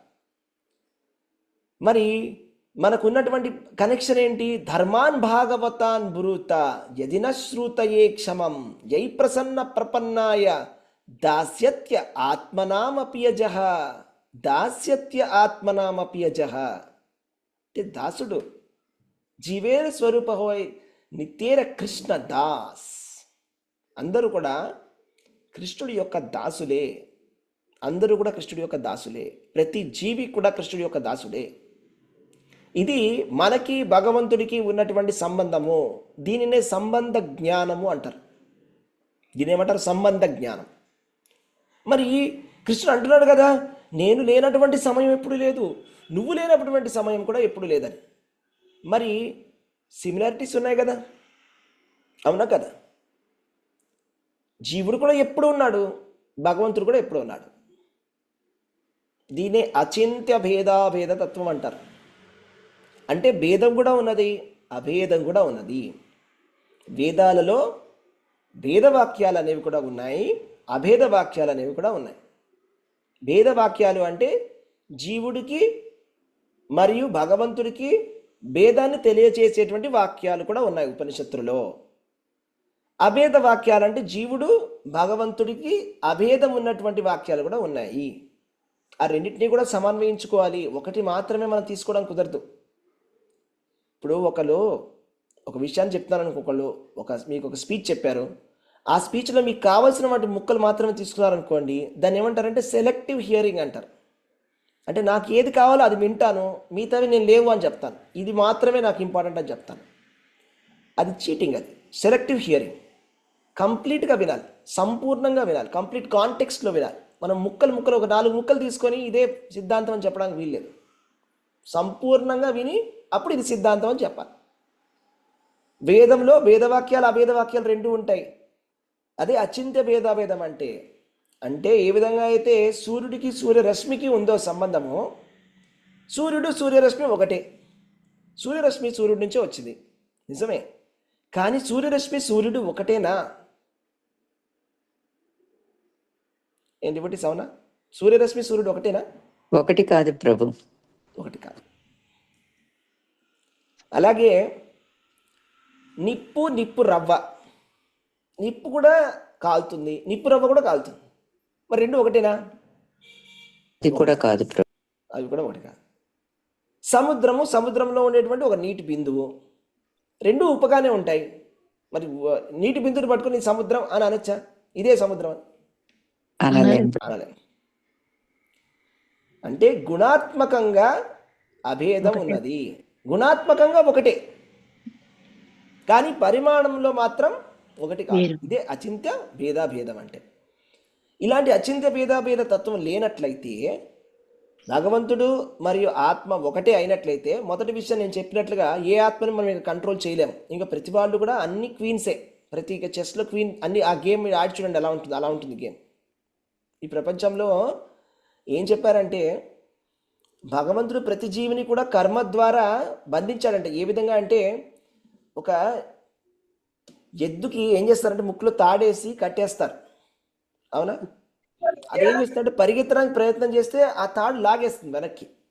అంటే ఒక లిమిట్ వరకు అది పరిగెడుతుంది, ఒక లిమిట్ తర్వాత అది వెనక్కి లాగుతుంది తాడు. అలాగే జీవుడికి కూడా స్వతంత్రం అనేది ఉంది, అన్లిమిటెడ్ స్వతంత్రం అనేది లేదు. మీకు చాలా ఈజీగా అర్థమయ్యేలా చెప్తాను వినండి. ఇప్పుడు నాకు నచ్చినట్లుగా నేను ఉండడానికి నాకు స్వతంత్రం అనేది ఉన్నది. నాకు నచ్చినట్లు నేను చేయొచ్చు, నాకు నచ్చిన బట్టలు నేను వేసుకోవచ్చు, నాకు నచ్చిన విధంగా నేను ఉండొచ్చు, నాకు నచ్చినట్లుగా నేను ఇంట్లో ఏదైనా వండుకోవచ్చు, తినచ్చు. కానీ దానికి ఒక లిమిట్ ఉంది, అవునా కదా? సపోజ్ నేను అర్ధరాత్రి పెద్ద మ్యూజిక్ పెట్టాను అనుకోండి, ఓకేనా? డిస్టర్బ్ అవుతుంది కదా ప్రభు. డిస్టర్బ్ అవుతుంది. నా ఇష్టం, డిస్టర్బ్ అవుద్ది ప్రభుజీ. డిస్టర్బ్ నేను ఒప్పుకోను. నేను పెడతాను మ్యూజిక్, నాకు కావాలి, నా ఇష్టం, నా మ్యూజిక్ ఇది అంటే మరి కుదురుతుంది? మనకి ఆ స్వతంత్రం లేదు ప్రభు. ప్రభుజీ కర్మలకు బందీ లిమిట్ ఉన్నంత వరకు మనం చేసే కర్మలకు బందీ అవ్వమా ప్రభుజీ? అన్లిమిట్ లోకి కర్మలకు బందీ అవుతామా? అవును. మన లిమిట్లో ఉన్నంత వరకు మనకి ఎటువంటి కర్మలకు బంధనం అనేది ఉండదు. మన స్వధర్మం మనం చేసేంత వరకు మనకి ఎటువంటి ప్రాబ్లం లేదు. ఇప్పుడు ఒక గవర్నమెంట్ ఆఫీసర్ ఉన్నాడు అనుకోండి, గవర్నమెంట్ ఆఫీసర్ ఎక్కడైనా కొంతమందికి పనిష్మెంట్ ఇస్తాడు, ఫైన్ ఇస్తాడు. పోలీస్ ఆఫీసర్ ఉన్నాడు, ఆయన ఎవరిని పట్టుకోవచ్చు, పట్టుకొని దొంగల్ని పట్టుకోవచ్చు, లోపల వేయచ్చు. సపోజ్ గన్ ఉంది కదా అని షూట్ చేయడం మొదలెట్టాడు అనుకోండి, అప్పుడు ఏం చేస్తారు? పోలీస్ ఆఫీసర్ నుంచి జైల్లో పెడతారు. అవునా కదా? అంటే మన స్వధర్మం వరకే మనకి స్వతంత్రం అనేది ఉంటుంది, తర్వాత మనకి కర్మ అనేది పట్టుకుంటుంది. స్వధర్మం బయట మనం పని చేసినట్లయితే అది జీవుడికి ఉన్నటువంటి ఒక తాడు లాంటిది అనమాట. భగవంతుడు ఏం చేశారంటే వేదాలు అనేటువంటి ఒక తాడు మనకి కట్టేశాడు. కాబట్టి మనం చేసే కర్మలన్నీ కూడా ఒక లిమిట్ దాటితే మన కర్మలే మనని వెనక్కి లాగేస్తాయి. అందుకని మనం ఎన్నో అవతారాల్లో చెప్పినప్పుడు ఇది చూస్తుంటాం అనమాట. రకరకాల భగవంతుడి లీలల్లో కొంతమంది రాక్షసులు చాలా దారుణమైనటువంటి తప్పులు చేసినప్పుడు గొప్ప గొప్ప వాళ్ళు ఇదే మాట అంటారు. ఏమంటారంటే భగవంతుడికి అదే అంటాడు, నువ్వేం భయపడద్దు, అతను తప్పు చేస్తున్నాడు కదా, ఆయన కర్మనే ఆయన వెనక్కి లాగేస్తుంది. మనం సపరేట్గా ఏం చేయాల్సిన అవసరం లేదు, అతని కర్మనే అతన్ని వెనక్కి లాగేస్తుంది. అంటే అలా సిస్టమే అట్లా ఉందన్నమాట. సిస్టమ్ ఎలా తయారు చేశారంటే మన లిమిట్ దాటి మనం ఏమైనా తప్పు చేస్తే మన భౌతిక ప్రకృతి మనని వెనక్కి లాగేస్తుంది. అది సిస్టమ్. ఇది జీవుడు అనమాట. కానీ భగవంతుడికి అలా కాదు. అది భగవంతుడు చూపిస్తున్నాడు కూడా మనకు, నాకు అలా కాదు అని చూపిస్తున్నాడు భగవంతుడు. మనకు తెలియాలి కదా క్లియర్గా. నేను చెప్పే కదా, మనకి నచ్చినట్టుగా నేను పెద్ద మ్యూజిక్ పెట్టుకొని డాన్స్ చేశాను అనుకోండి, రోడ్డు మీద కంప్లైంట్ ఇచ్చి పోలీసులు కూడా వస్తారు. అవును, నాకు నచ్చినట్టు నేను చేయడానికి కుదరదు, నాకు నచ్చిన బట్టలు నేను వేసుకుంటానని చెప్పేసి నేను ఇష్టం వచ్చినట్టు తిరిగాను అనుకోండి, పిచ్చోడు అనుకుంటారు. అవునా కదా? ఎందుకంటే మనకి లిమిట్స్ అనేవి ఉన్నాయి, కానీ భగవంతుడికి లిమిట్స్ అనేవి ఉండవు. అన్నీ రూల్స్ బ్రేక్ చేసి చూపిస్తాడు భగవంతుడు. ఏదైనా చేస్తాడు భగవంతుడు. యుద్ధంలో పారిపోతాడు భగవంతుడు, రణచోరు. యుద్ధంలో ఎవరైనా పారిపోతారా? కానీ భగవంతుడు పారిపోతాడు. అది ఆయన ఇష్టం, ఆయన ఏం చేయగలడు? అబద్ధం చెప్తాడు. లేకపోతే ఆయన బృందావనంలో రాత్రి స్త్రీలతోటి నాట్యం చేస్తాడు, ఎంతోమంది స్త్రీలతోటి. ఆయన ఏదైనా చేయగలడు, రాసలీల. అది చేస్తే ఆయన చేస్తే అది రాసలీల అవుతుంది. మనం చేస్తే అవ్వదు. మనం చేస్తే అది మహాపాపం అవుతుంది. ఎవరైనా కూడా రాత్రిపూట స్త్రీలతోటి నాట్యం చేస్తే అది మహాపాపం అవుతుంది. అంటే మన పతితుడు అంటారు. కానీ భగవంతుడు ఏదైనా చేయగలడు అని చూపిస్తున్నాడు. అంటే భగవంతుడికి లిమిట్స్ అనేవి లేవు, మనం పెట్టలేము లిమిట్స్. మనం లిమిట్స్ పెట్టడానికి భగవంతుడు మనకి లిమిట్స్ పెడతాడు. నేను చెప్పా కదా ప్రభుజీ, ఇక్కడ చిన్న డౌట్. ప్రభుజీ, మనం శాస్త్రజ్ఞానం తెలియనంతసేపు, మనం గురువులను ఆశ్రయించినంతసేపు మన స్వధర్మం ఏంటో కూడా తెలియని పరిస్థితిలో ఉన్నప్పుడు మరి మనం లిమిట్ అన్లిమిట్ అని తెలియకుండా మన కర్మలు ఆచరిస్తాము. అప్పుడు వాటికి తెలియనప్పుడు ఆచరించిన వాటికి కూడా మన కర్మ బంధీలమే ప్రభుజీ? తెలియకుండా చేసినటువంటి వాటికి కూడా కర్మ అనేది ఉంటుంది. తెలిసి చేసినా తెలియక చేసినా కూడా పాపం పాపమే, పుణ్యం పుణ్యమే అంటారు కదా, అది ఉంటుంది. కాకపోతే మనం ఎప్పుడైతే భక్తిలోకి వస్తామో, మనం ఎప్పుడైతే గురువుని ఆశ్రయించి భక్తిలోకి వచ్చి భగవన్నామ జపం అన్ని చేస్తామో అన్నీ కూడా మన గత జన్మ పాపాలన్నీ కూడా వెళ్ళిపోతాయి. ఏది కూడా ఉండవు, ఇంకా అన్ని కూడా ప్రభుజీ, ఒక డౌట్ చెప్పండి. మనం ఆ లిమిట్ ఎట్లా తెలుసుకోవడం? ఆ లిమిట్ ఎలా తెలుసుకోవాలి? శాస్త్రాల ద్వారా తెలుసుకోవాలి. గురు సాధు శాస్త్రాల్లో మన లిమిట్ ఏంటో చెప్తారన్నమాట. ఎంతవరకు మన స్వధర్మంలో మనకి పర్మిషన్ ఉంది అనేది శాస్త్రాల్లో చెప్తారు. ఆ లిమిట్లోనే మన పని మనం చేయాలి. అందరూ శాస్త్రం దగ్గర రాలేకపోవచ్చు. ఇప్పుడు చాలా బీద స్థితిలో ఉండే వాళ్ళు రోజు పొద్దు నుంచి సాయంకాలం వరకు కష్టపడితేనే వాళ్ళు సంపాదించుకొని తినగలరు. అట్లాంటి పరిస్థితుల్లో వాళ్ళు ఏం చేయాలంటే రామాయణం మహాభారతం వినాలి. శ్రవణం రామాయణం విన్నాం అనుకోండి, అవును, అంటే ఏమవుతుంది ఇప్పుడు అంటే గురు సాధు శాస్త్ర. ఇప్పుడు అంటే మనం రామాయణం విన్నాం అనుకోండి, రామాయణంలో తెలిసి మనకు కొంచెం ఐడియా వస్తుంది. ఓకే, ఇలా. లేకపోతే ఒక మంచి వాళ్ళతోటి వాళ్ళు అసోసియేట్ అయ్యి ఉండాలి. సాధువులతో అసోసియేట్ అయితే సాధువులు ఏ విధంగా వాళ్ళ జీవితాన్ని గడుపుతున్నారో వాళ్ళని చూసి మనకు తెలుస్తుంది అనమాట. ఓహో, ఇంతవరకే మనం చేయాలన్నమాట, ఇది దాటి మనం చేయకూడదు అనమాట అని మన లిమిట్స్ మనకు తెలుస్తాయి. హరే కృష్ణ ప్రభు, ఏ రోజు ఆ రోజు కూలి పనికి వెళ్ళేవాళ్ళు, ఆఫీస్కి వెళ్ళేవాళ్ళు ఇవన్నీ కుదరదు కదా ప్రభుజీ, ఇవన్నీ వినటానికి టైం చాలదు కదా ప్రభుజీ. మరి అప్పుడు ఎలా ప్రభుజీ? అది మనకి భగవంతుడు చాలా టైం ఇస్తాడు ప్రభుజీ. అది ఎలాగంటే మనకి టైం లేదు అనే పరిస్థితి ఏం లేదు. ఎందుకంటే మన జీవుడికి చావు అనేది లేదు కదా. ఉమ్, భౌతిక ప్రపంచంలో ఉన్నంత వరకు మనకి దేహాలు మారుతూనే ఉంటాయి, అవునా? అంటే ఫర్ అవును ఎగ్జాంపుల్ మీరు ప్రభు. ఏమంటారు, టైం లేదు అంటారు, కరెక్టే, నో ప్రాబ్లం. ఆ, అందుకని టైం లేదు కాబట్టి భగవంతుడు మనకి ఇప్పుడు 430 కోట్ల సంవత్సరాలు ఇచ్చాడు బ్రహ్మదేవుడు ఒక రోజులో. 430 కోట్ల సంవత్సరాలు ఇచ్చినప్పుడు మనకి ఒక 4 కోట్ల శరీరాలు మారుతాయి ఒక రోజులో, బ్రహ్మదేవుడి ఒక రోజులో. సో మరి 4 కోట్ల శరీరాలు మారినప్పుడు ఎప్పుడప్పుడు కొంచెమైనా టైం దొరుకుతుంది కదా. అలాగంటారా ప్రభుజీ? అంటే ఉన్న టైంని సద్వినియోగపరచుకోవాలా ప్రభు? మళ్ళా టైం ఇస్తాడు అంతే. భగవంతుడు మనకి టైం లేదంటే టైం మళ్ళీ ఇస్తాడు. టైం ఇక్కడే ఉంటుంది, అవునా కదా. అంటే మానవ జన్మ రాదు కానీ అన్ని జన్మలో రేరుగా వస్తుంది కదా మానవ మళ్ళా జన్మ. వస్తుంది, అవును. మళ్ళీ మానవ జన్మ వచ్చినప్పుడు అదే మళ్ళీ అది కూడా, దానికి కూడా ఒక మంచి మంచి జన్మ రావాలి అంటే మనకి, అంటే మనకి అనుకూలంగా మనకి అన్ని సూట్ అయ్యే విధంగా, మరీ మనం అదే మీరు చెప్పినట్టుగా ఒక కండిషన్లో మనం అసలు ఏది భక్తి చేయలేని పరిస్థితిలో కూడా ఉన్నా కూడా చేసిన భక్తులు ఉన్నారు. ఒప్పుకుంటారు మీరు? అలా ఎప్పుడైనా భక్తి చేస్తారు. యాక్చువల్లీ కష్టాల్లో ఉన్న వాళ్ళు ఇంకా బాగా భక్తి చేస్తారండి, మీరు అన్నది. హరే కృష్ణ చూస్తాం. ప్రభుజీ, వినటానికి టైం లేకపోతే అనుకోవటానికి టైం ఉంటది కదండి. ఎక్కడ ఉంటే అక్కడ అనుకుంటారు, అనుకోవచ్చు భగవంతుని కదా. ఎక్కువగా తలుచుకుంటారు ఎవరైతే కష్టాల్లో నామం ఉంటారో. నామం చేసుకోవచ్చు అండి, ఎంత తెలియలేని వాళ్ళైనా నామం అవును, చేసుకోవచ్చు. మరి భారతదేశంలో మనం చూస్తామండి, అసలు ఎంత భేదవాళ్ళైనా కూడా వాళ్ళు చాలా మంచి భక్తులై ఉంటారు. వాళ్ళందరూ కూడా ఖచ్చితంగా వాళ్ళు తిరుపతికి వెళ్తారు, వాళ్ళన్నీ కూడా చాలా బాగా చేస్తారు. వాళ్ళకి ఇంకా భక్తి ఎక్కువ ఉంటుంది చెప్పాలంటే నిజంగా. హరే కృష్ణ ప్రభు, మనం హిందువులు అయితే మనం చేస్తాము. క్రిస్టియన్స్, ముస్లిమ్స్ వాళ్ళు ఇతర మతాలు వాళ్ళు మన దేవుని అసలు గెలవరు. మరి వాళ్ళ పరిస్థితి ఏంటి ప్రభు? వాళ్ళు వాళ్ళు కూడా భగవంతుడిని పూజిస్తున్నారు ప్రభుజీ. అంటే భగవంతుడిని వాళ్ళు కృష్ణుడు అని పిలవట్లేదు, వాళ్ళు భగవంతుడు అని పిలుచుకుంటున్నారు. వాళ్ళ వేరే భగవంతుడు నామాలతో వాళ్ళు, అంటే దాన్ని ఏమంటారు, భగవంతుడికి 2 రకాల నామాలు ఉంటాయి. ప్రాథమిక నామాలు, ఒకటి సెకండరీ, అంటే ఇండైరెక్ట్ గా, అంటే ఆల్ మైటీ అంటే సర్వవ్యాపకుడు అని, సర్వశక్తిమంతుడు, ఇలాంటి నామాలన్నీ ఉంటాయి. ఆ నామాలతో వాళ్ళు పిలుచుకుంటారు, వాళ్ళు కూడా భగవంతుని తలుచుకుంటున్నారు. కాబట్టి మన అదృష్టం ఏంటంటే మనం డైరెక్ట్ గా భగవంతుడి నామాన్ని చెప్పుకునే అవకాశం మనకుంది, డైరెక్ట్ గా భగవంతుడి లీలలు వినే అవకాశం ఉంది. వాళ్ళకి అది లేదు. వాటి ఉన్నంతలో వాళ్ళు ఎంతో కొంత వాళ్ళు భక్తి చేస్తూనే ఉంటారు. వాళ్ళు ఉన్నంతలో వాళ్ళ దేవుడిని చేసుకున్న భగవంతుని చేస్తున్నట్టేనండి. అవునండి, వాళ్ళ దేవుడు అనే ఎవరు లేదు, ఇక్కడ ఉన్నది ఒకటే దేవుడు.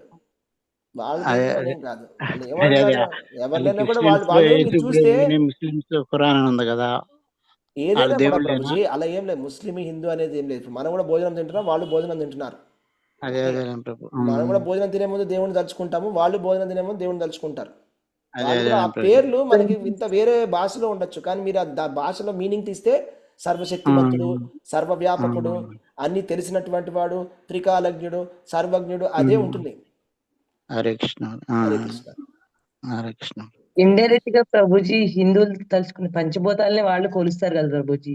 క్రిస్టియన్స్ ఏమో అగ్ని క్యాండిల్స్ వెలిగిస్తారంటే అగ్ని దేవుడు, ముస్లిమ్స్ ఏమో అల్లా అంటారు కాబట్టి ఆకాశం వైపు చూస్తారంటే పంచభూతాలను కూడా కొలుస్తున్నట్టే, అంటే భగవంతుడినే కొలుస్తున్నట్టు కదా ప్రభు. అవునవును, వాళ్ళు ప్రతి నామం వాళ్ళు చెప్పే అల్లా అనేటువంటి నామంలో కూడా ఫర్ ఎగ్జాంపుల్ అంటే అతడు అని, అంటే సర్వశక్తి, ఆల్ మైటీ అని అర్థం యాక్చువల్గా మీనింగ్ దానికి, దేవాది దేవుడు అని. సో ప్రతిదానికి మనకి మీనింగ్ తెలియదు అంతే. వాళ్ళు వాళ్ళ పద్ధతిలో వాళ్ళు చేస్తున్నారు. మన ప్రభుపాదుల వారు చెప్తారు అనమాట, ఏమంటారంటే, ఎవరు ఇలా ప్రశ్న అడిగారు ఇలాగే, ప్రభుపాదుల వారు ఏం చెప్పారంటే, వాళ్ళు కొంతమంది ఒకళ్ళు ఒక డ్రెస్ వేసుకుంటారు, నువ్వు ఒక రకమైన డ్రెస్ వేసుకున్నావు, మనం పంచ కట్టుకున్నాము, షర్ట్ వేసుకున్నాము, వాళ్ళు ఇంకొక రకమైన డ్రెస్ వేసుకుంటారు. లేకపోతే వాళ్ళు వేరే రకమైన డ్రెస్ ఉంటుంది, వాళ్ళకి ఒక గౌన్ వేసుకోవచ్చు లేకపోతే ఫర్ ఎగ్జాంపుల్, కానీ అందరు డ్రెస్ అయితే వేసుకుంటారు. అదే విధంగా ఇది కూడా ఓకే. వేల కొద్ది జనులలో ఏ ఒక్కరు మాత్రమే నన్ను చేరును అన్నట్టు కూడా ఉంది కదా ప్రభు. ఓకే, హరే కృష్ణ. కంటిన్యూ చేద్దాం శ్లోకాన్ని. అయితే జీవుడికి భగవంతుడికి ఉన్నటువంటి కనెక్షన్ ఏంటి అంటే అచింత్య భేదాభేద తత్వం. అచింత్య భేదాభేద తత్వం అంటే మనము భగవంతుడిలో ఒకటే కాబట్టి ఇదేంటంటే గుణాత్మకంగా ఒకటి, పరిమాణంలో ఒకటి కాదు, అవునా? ఎలాగైతే సముద్రము నీటి బిందువు ఉంటుందో ఆ విధంగా. కాబట్టి మనము భగవంతుడి యొక్క శక్తి, భగవంతుడు భగవద్గీతలో ఏం చెప్పాడు, మమైవాంచో జీవలోకే జీవభూత సనాతన మన షష్ఠాని ఇంద్రియాణి ప్రకృతి స్థాని కర్షతి. అంటే జీవులందరూ కూడా నా యొక్క అంశలు అని చెప్తున్నాడు భగవంతుడు. మమైవాంశో జీవలోకే జీవభూత సనాతన. చూడండి, సనాతన ధర్మం అనేటువంటి పదం ఎక్కడి నుంచి వచ్చింది తెలుసా? భగవద్గీత నుంచి వచ్చింది. సనాతన అంటే సనాతనంగా కూడా ఉన్నటువంటి రిలేషన్షిప్ ఏంటంటే భగవంతుడికి మనకి మమైవాంశో అంశ, మనమందరం కూడా భగవంతుడి అంశలము.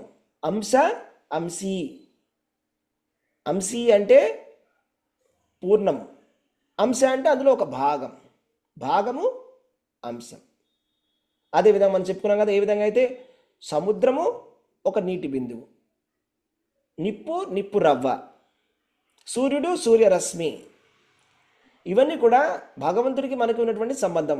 మమైవాంశో జీవలోకే జీవభూత సనాతన మనశ్షష్టాని ఇంద్రియాణి ప్రకృతి స్థాని కర్షతి. అయితే మనమట జీవులందరూ సనాతనంగా మనం కూడా భగవంతుడి యొక్క అంశలమే, అందరూ కృష్ణుడి అంశలే, మనమందరం కూడా భగవంతుడి అంశలం. మన ఎవరైనా నువ్వెవరు అంటే మనం ఏం చెప్పాలంటే నేను భగవంతుడి అంశని అని చెప్పాలి. ఇది మన యాక్చువల్ ఐడెంటిటీ. నేను ఫలానా, నా పేరు ఇది, నా పేరు ఇది, నేను ఈ ఊరు అని చెప్తే అది భౌతికమైనటువంటి మన శరీరానికి చెప్పినటువంటి పరిచయాన్ని చెప్తున్నారు. శరీరానికి సంబంధించినటువంటి పరిచయం కాదు ఇక్కడ చెప్తున్నది. మన జీవుడు, మనం జీవులం కదా, జీవుడికి భగవంతుడికి ఉన్న సంబంధం ఏంటంటే నేను భగవంతుడి యొక్క అంశని అని చెప్పినవాడు కరెక్ట్గా జ్ఞానంలో ఉన్నాడని అర్థం. నేను ఎవరిని అంటే నేను ఆత్మని, నేను జీవుణ్ణి, నేను భగవంతుడి యొక్క అంశని, నేను భగవంతుడి యొక్క దాసుడిని అని చెప్పినవాడు కరెక్ట్గా పరిచయం చెప్పినట్టుగా. నేనే భగవంతుడిని అని చెప్పడము అది కొంచెం ఎక్కువైంది, కొంచెం కాదు చాలా ఎక్కువైంది. నేనే భగవంతుడిని చెప్పకూడదు, నేను భగవంతుడిలో ఒక అంశని అని చెప్పాలి. ఎందుకు అంటే నేనే భగవంతుడిని అని చెప్పడానికి వీలేదు. ఎందుకంటే ఇక్కడ కృష్ణుడు చెప్తున్నాడు మనశ్షష్టాని ఇంద్రియాని ప్రకృతి స్థాని కర్షతి. అంటే మనం మనస్సు మరియు పంచ ఇంద్రియాలతోటి ప్రకృతితోటి చాలా కర్షతి, ఒక ఘర్షణ అనేది అనుభవిస్తున్నాం, చాలా కష్టపడుతున్నాం.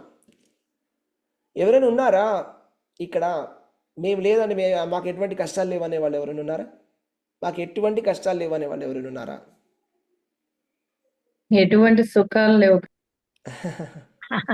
అట్లా అనుకోవడానికే లేదు ప్రభుజీ. ప్రకృతి స్థాని కర్షతి. మరి జీవుడి యొక్క లక్షణమే అది కదా. మనం ప్రకృతితోటి ప్రతిరోజు పోరాడుతున్నాం, ప్రకృతితోటి ప్రతిరోజు మనకు ఫైటింగ్ నడుస్తుంది. అవును, ప్రతిరోజు ఒక యుద్ధమే, మనకు ప్రతిరోజు ఒక ఘర్షణ, ఒక కష్టము, ఎంతో పరిశ్రమ, ఎంతో కష్టపడుతున్నాం మనం ఇక్కడ. ఇది జీవుల యొక్క లక్షణం. కానీ భగవంతుడు అయితే మనం చూస్తాం సునాయాసంగా ఎప్పుడు నవ్వుతూనే ఉంటాడు. చూసారా మీరు? కృష్ణుడి ఫోటోలో ఎప్పుడైనా కూడా బాధపడుతున్నట్టుగా ఉంటుంది ఎక్కడైనా ఫోటో?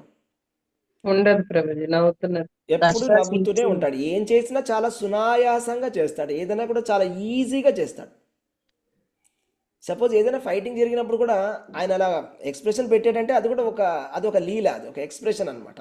అక్కడ ఇన్వాల్వ్మెంట్ చూపించడానికి అలా ఉంటుంది. ఇప్పుడు భీష్ముడితోటి గొడవ పడుతున్నప్పుడు కృష్ణుడికి చెమటలు కారుతున్నాయంట. ఓకే, అయితే ఆయన ఆ చెమటలు కారుతుంటే ఎంతో అందంగా ఉన్నాడని భీష్ముడు తలుచుకుంటాడు. ఎంత అందంగా ఉన్నాడో కృష్ణుడు, నాతో యుద్ధం చేయడానికి వచ్చినప్పుడు అర్జునుడిని ఎలాగైనా కాపాడాలి అని ఆయన నుంచొని ఆయన చెమటలు అలా కారుతూ ఉంటే ఎంత అందంగా ఉన్నాడో స్వామి అని ఆయన గుర్తు చేసుకుంటాడు. అంటే అదంతా కూడా ఏంటంటే అది ఒక లీల. భీష్ముడు కూడా భక్తుడే. భగవంతుడు తలుచుకుంటే ఒక నిమిషంలో అయిపోతుంది మహాభారతం. కాకపోతే మనకు చెప్పుకోవడానికి ఏముండదు. ఇక మహాభారతం ఒక నిమిషంలో కృష్ణుడు తలుచుకున్నాడు అందరు చచ్చిపోయారంటే ఏమైనా లాభం ఉందా? కృష్ణుడు తలుచుకుంటే కోవిడ్ వచ్చిందంటే అందరు చచ్చిపోతారు, అంతే కదా. భగవంతుడు తలుచుకుంటే అంతా ఒక్క నిమిషంలో అయిపోతుంది. ఆయన తలుచుకుంటే చాలు, ఆయన రావాల్సిన పని కూడా లేదు ఇక్కడికి. మరి ఆయన అలా చేసేస్తే మనకేమైనా తెలుస్తుందా? ఒక లీల అయినా తెలుస్తుందా? మనం చెప్పుకోగలమా భగవంతుడి గురించి? చెప్పుకోలేం కదా. అందుకని భగవంతుడు వచ్చి ఒక మనిషిలాగా మానుష్యం తనుమాశ్రిత అంటే మనిషిలాగా ఆయన బిహేవ్ చేస్తాడు. ఎందుకంటే మనం ఆ లీలలన్నీ కూడా స్మరించుకొని ఆ గోవర్ధన గిరిధారి, పార్థసారథి అని మనం చెప్పుకుంటాం కదా. కంస చానూర మర్దన, కేశవ, మధుసూదన అని ఇలాగ మనం రకరకాలుగా లీలలన్నీ గుర్తు చేసుకొని భగవంతుని పొగిడితే భగవంతుడికి చాలా సంతృప్తి కలుగుతుంది. అందుకోసమనే భగవంతుడు అలా లీలలు చేస్తారు. కాకపోతే భగవంతుడు తన మనశ్షష్టాని ఇంద్రియాన్ని ప్రకృతి స్థాని కర్షతి కాదు. భగవంతుడు తన మనస్సుతోటి పంచేంద్రియాలతోటి ప్రకృతితోటి కష్టపడటం లేదు, ఘర్షణ పడటం లేదు. మనం కష్టపడుతున్నాం. అది జీవుల యొక్క పరిస్థితి అన్నమాట. అయితే మరి ఎందుకు అలాగా మర్చిపోతున్నాము? ఎందుకు అలా మర్చిపోతున్నాము? దయచేసి మ్యూట్ చేసుకోండి. మరి మనం భగవంతుడి యొక్క అంశలమైనప్పుడు ఎలా మర్చిపోతున్నాం? ఎందుకు మర్చిపోతున్నాం అంటే చెప్తారు ఆచార్యులు ఏం చెప్తారంటే, ఏ విధంగా అయితే చాలా డబ్బున్నటువంటి ఒక శ్రీమంతుడు ఉంటాడు, ఒక ఆయన పెద్ద బిజినెస్ మ్యాన్ ఉన్నాడు, వాళ్ళ కొడుకు వచ్చేసి రోడ్డు మీద పడుకొని ఉంటాడు ప్లాట్ఫామ్లో. ఎందుకు అలా రోడ్డు మీద పడుకున్నాడంటే ఎవరు మిస్టేక్ అది చెప్పండి? చాలా పెద్ద బిజినెస్ మ్యాన్ ఉన్నాడు, కోటీశ్వరుడు, ఎన్నో కోట్లు కోట్లు కోట్లు కోట్లు ఉన్నాయి ఆయనకి. కానీ ఆయన కొడుకు మాత్రం ఇల్లు వదిలేసి ప్లాట్ఫామ్ మీద పడుకొని ఉన్నాడు. కొడుకు మిస్టేకే ప్రభుజీ. ఆయన మిస్టేక్ కదా. అంటే కొడుకు తండ్రితో గొడవపడి ఇంటి నుంచి బయటికి వెళ్ళిపోయాడు. అలాగే మన పరిస్థితి కూడా అదే. జీవులందరూ కూడా ఏం చేశారంటే, మన తండ్రి భగవంతుడు, మన తండ్రి కృష్ణుడు భగవద్గీతలో చెప్తున్నాడు కదా, ఏం చెప్తున్నాడంటే, సర్వభూతాని కౌంతేయ అహం పిత అని చెప్తున్నాడు. పితాహం అస్య జగతో మాతాదాత, నేను అందరికీ తండ్రిని. సర్వయోనిషు కౌంతేయ, అందరికీ అన్ని యోనులకు అందరికీ కూడా భగవంతుడే తండ్రి. సో కాబట్టి మనం తండ్రిని మర్చిపోయాం, తండ్రిని వదిలేసి మనం ఈ మాయాశక్తిని పట్టుకున్నాం. మాయాశక్తిని పట్టుకోవడం, ఎప్పుడైతే భగవంతుని మర్చిపోయామో మాయ మనని ఆవరించింది. మాయ ఆవరించడం వల్ల మనం ఇలా అయిపోయాం. అదే మనకి శ్రీమద్ భాగవతంలో ఈ విధంగా చెప్తున్నారు అన్నమాట. యః పంచభూత రచితే రహిత శరీరేచ్ఛనో యతేంద్రియ గుణార్థ చిదాత్మకోహం తేనా వికుంఠ మహిమానం ఋషిం తం ఏనం వందే పరం ప్రకృతి పురుషాయ పుమాంసం అని. అంటే నేను ఆధ్యాత్మిక చైతన్యంలో ఉండాల్సినటువంటి వాడిని, కాకపోతే ఇప్పుడు ఈ భౌతికమైనటువంటి శరీరం అనేటువంటి ఆవరణలో చిక్కుకున్నాను. ఈ పంచభూతాలు నన్ను పట్టుకున్నాయి, కాబట్టి నేను నా ఇంద్రియాలని సరిగ్గా వాడలేకపోతున్నాను. ఓ దేవాది దేవుడా, ఎవరైతే నువ్వు ఈ ప్రకృతికి పరమైనటువంటి వాడివి, నీకు నా వందనములు అని ఈ శ్లోకంలో చెప్తున్నామట. భగవద్గీత 3వ అధ్యాయం 3వ స్కందంలో 31వ అధ్యాయంలోని 14వ శ్లోకం. అంటే నేను ఆధ్యాత్మిక చైతన్యాన్నే, నేను అహం బ్రహ్మాస్మి. ప్రతి వాళ్ళు కూడా, మనం అందరం కూడా ఆధ్యాత్మిక చైతన్యంలో ఉన్నటువంటి వాళ్ళం, జీవులం. కానీ ఏం జరిగిందంటే, మనని ఈ భౌతిక శక్తి ఆవరించింది, పంచభూతాల శక్తి మనని ఇప్పుడు ఆవరించింది. మనం దాన్ని వదిలించుకోవడం అనేది మన వల్ల కాదు, భక్తి చేస్తే వదులుతుంది. కాబట్టి అప్పటి వరకు మన ఇంద్రియాలన్నీ కూడా మన వశంలో లేవు. భగవంతుడు ప్రకృతికి పరమైనటువంటి వాడు, ప్రకృతికి వశమైనటువంటి వాడు కాదు. మనకి భగవంతుడికి తేడా ఏంటంటే, మనమందరం కూడా మాయకి వశులమై ఉంటాం. కానీ భగవంతుడు మాయ వశుడు కాదు, భగవంతుడు మాయాధీశుడు. డిఫరెన్స్ అర్థమైందా మీకు? మాయాధీశుడు అంటే ఏంటి? మాయకి అధీశుడు అంటే మాయని నియంత్రిస్తాడు. ఈ సత్వరజస్తమో గుణాలు ఆయన నుంచి వస్తాయి, ఆ 3 గుణాలని ఆయన నియంత్రిస్తాడు. అదే మనకైతే, మన పరిస్థితి అయితే మనం వాటి చేత నియంత్రింపబడతాం. అర్థమవుతుందా మీకు? మనం మాయ చేతులు చిక్కుకున్నటువంటి వాళ్ళం, మాయ నుంచి బయటపడడానికి ప్రయత్నం చేస్తున్నాము. కృష్ణుడు అలా ప్రయత్నం చేయడు. అంటే దాని అర్థం ఏంటంటే, కృష్ణుడు ఒక గురువుని ఆశ్రయించి ఒక జపం చేసి లేకపోతే ఆయన దీక్ష తీసుకొని ఆయన భగవంతుడు అవ్వడు. ఆయనకి భౌతిక బంధనం నుంచి ఇప్పుడు బయటపడ్డాడు అనేది కాదు. ఆయన పుట్టినప్పటి నుంచి భగవంతుడే. ఆయన పుట్టిన వెంటనే కూడా ఆయన చతుర్భుజ రూపాన్ని చూపించాడు కదా. అదే జన్మ కర్మచమే దివ్యం అనేది. అంటే మనం అర్థం చేసుకోవాలని క్లియర్గా. అందుకని పుట్టిన వెంటనే ఆయన చతుర్భుజ రూపాన్ని చూపించాడు. అంటే నేను వచ్చింది ఏంటంటే, వీరిద్దరు నా భక్తులు, దేవకీదేవి వసుదేవులు భక్తులు. కిందటి జన్మలో మీరు ఎన్నో వేల సంవత్సరాలు తపస్సు చేశారు, కాబట్టి ఇప్పుడు నేను మీ దగ్గరకు వస్తున్నాను. ఇక్కడ నేను మీ బాబు కింద పుట్టాను, ఇప్పుడు మీరు నన్ను తీసుకొని వెళ్ళి అక్కడ యశోద దగ్గర పెట్టండి అని ఇన్స్ట్రక్షన్ చెప్తున్నారు. ఎవరైనా పుట్టిన పిల్లలు ఎప్పుడైనా మీకు ఇన్స్ట్రక్షన్స్ చెప్పారా? చెప్పండి. హరే కృష్ణ. మీ పుట్టినటువంటి పిల్లలు పుట్టంగానే మీకైనా ఇన్స్ట్రక్షన్స్ చెప్పారా? నేను ఇక్కడ నుంచి వచ్చాను, నా పేరు నేను సో అండ్ సో, ఇప్పుడు నువ్వు ఒక పని చేయమ్మా, నన్ను ఈ స్కూల్లో జాయిన్ చెయ్యి అని చెప్పారు ఎవరైనా మీకు? మాయా ప్రభావానికి ఉంటాం ప్రభుజీ మనకి. సో అది భగవంతుడికి మనకి ఉన్నటువంటి తేడా ఇది. భగవంతుడు అవ్వడు. భగవంతుడు ఎప్పుడూ భగవంతుడే. జీవుడు ఎప్పుడు జీవుడే, జీవుడు ఎప్పుడు భగవంతుడు అప్పుడు. భగవంతుడు కూడా ఏదో ప్రయత్నం చేసో, తపస్సు చేసో, పూజ చేసో, లేకపోతే ధ్యానం చేసో భగవంతుడు అవ్వలేదు కృష్ణుడు. పుట్టినప్పటి నుంచి కృష్ణుడు భగవంతుడే, ఎందుకంటే ఆయన భగవంతుడు కాబట్టి. ఏ విధంగా అయితే ఓ చంద్రుడు ఉంటాడు, చంద్రుడి చుట్టూ ఎన్నో తారలు ఉంటాయి, అంతేగాని రెండు చంద్రులు ఉండరు, ఒకటే చంద్రుడు ఉంటాడు. అవునా? నక్షత్రాలు ఎన్నో ఉంటాయి, కానీ చంద్రుడు మాత్రం ఒకటే ఉంటాడు. అలాగే భగవంతుడు ఒకటే ఉంటాడు, నక్షత్రాలు జీవులు చాలామంది ఉంటారు, ఆయన శక్తులు ఎన్నో ఉంటాయి. పరాస్య శక్తి వివిధైవ శ్రూయతే తమీశ్వరానాం పరమం మహేశ్వరం. అంటే అందరి ఈశ్వరులకి ఈశ్వరుడు భగవంతుడు, అసమూర్తుడు భగవంతుడు. మత్త పరతరం నాణ్యత్ కించిదస్తి ధనంజయ. ఆయన మించినటువంటి తత్వం ఇంకొకటి లేదు. ఆయన మించినటువంటి తత్వం ఇంకొకటి ఉంది అనుకుంటే అది తప్పైపోతుంది. అంటే భగవద్గీతని మనం విరోధంగా మాట్లాడినట్టయితుంది. కృష్ణుడు భగవద్గీతలో మత్త పరతరం నాణ్యత్ కించిదస్తి ధనంజయ అని చెప్పినప్పుడు, నన్ను మించినటువంటి తత్వం ఇంకోటి లేదు అర్జున అని చెప్పినప్పుడు, లేదు ఉంది, అది నిరాకారం అన్నాం అనుకోండి, అప్పుడు కృష్ణుడు ఏమంటాడో తెలుసా? అవ్యక్తం వ్యక్తిమాపన్నం మన్యంతే అబుద్ధయ అంటాడు. అంటే నేను ఒకప్పుడు నిరాకారాన్ని, ఇప్పుడు నిరాకారం నుంచి సాకారం అయ్యాను అంటే అబుద్ధయ, నువ్వు మూర్ఖుడివి అంటున్నాడు కృష్ణుడు. భగవద్గీతలో కృష్ణుడు ఏం చెప్పారంటే బ్రహ్మణోహి ప్రతిష్టాహం.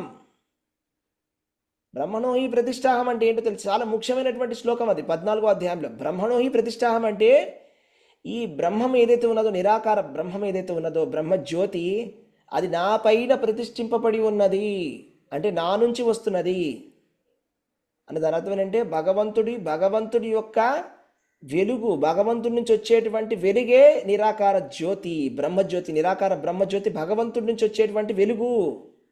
అర్థమైనా మీకు? భగవంతుడి నుంచి వచ్చేది బ్రహ్మణో ఈ ప్రతిష్టామని స్పష్టంగా చెప్పేశాడు భగవంతుడు. భగవద్గీతలో మొత్తం అంతా చెప్పిన తర్వాత కృష్ణుడు ఇలా చెప్పలేదు, నేను కొంతవరకే భగవంతుడిని, నన్ను మించినటువంటి భగవంతుడు ఇంకొకడు ఉన్నాడు అని ఎక్కడైనా చెప్పాడా భగవంతుడు కృష్ణుడు భగవద్గీతలో? చెప్పలేదు. పోనీ ఇలా చెప్పాడు అర్జునుడికి, అర్జున నువ్వు కూడా నేనే, నేను కూడా నువ్వే, కాసేపు నువ్వు ఇక్కడ కూర్చో, నేను కాసేపు అక్కడ కూర్చొని, ఇలా చెప్పాడా? చెప్పలేదు. ఇదంతా కూడా ఏంటంటే అపసిద్ధాంతము అంటారు. అపసిద్ధాంతము అంటే తప్పుడు సిద్ధాంతము, అంటే కలియుగంలో ఉండేటువంటి వైపరీత్యం వల్ల వచ్చినటువంటి సిద్ధాంతము. ఏంటంటే మాయలో ఉండేటువంటి జీవుడికి మాయావాదం చాలా నచ్చుతుంది.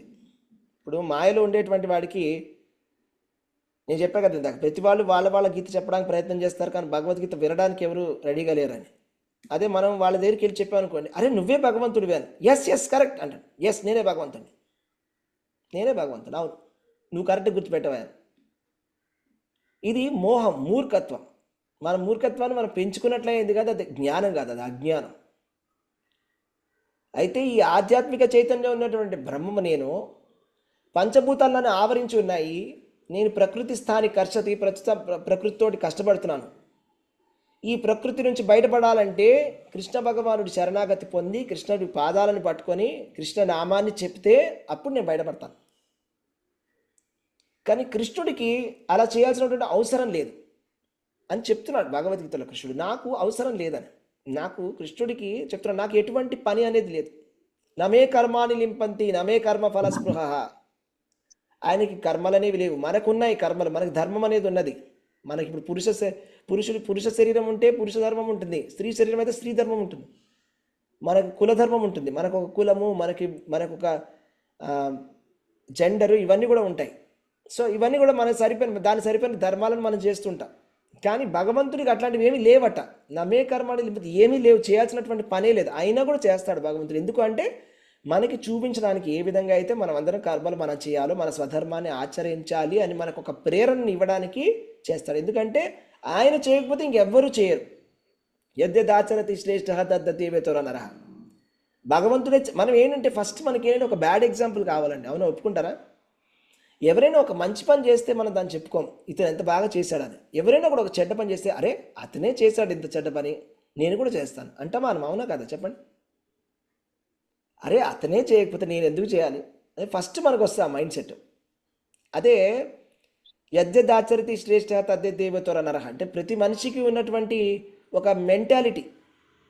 ఎవరైనా కూడా సరిగా ఫాలో అవ్వకపోతే వాళ్ళు ఫాలో అవ్వట్లేదు, నేను అన్నాను.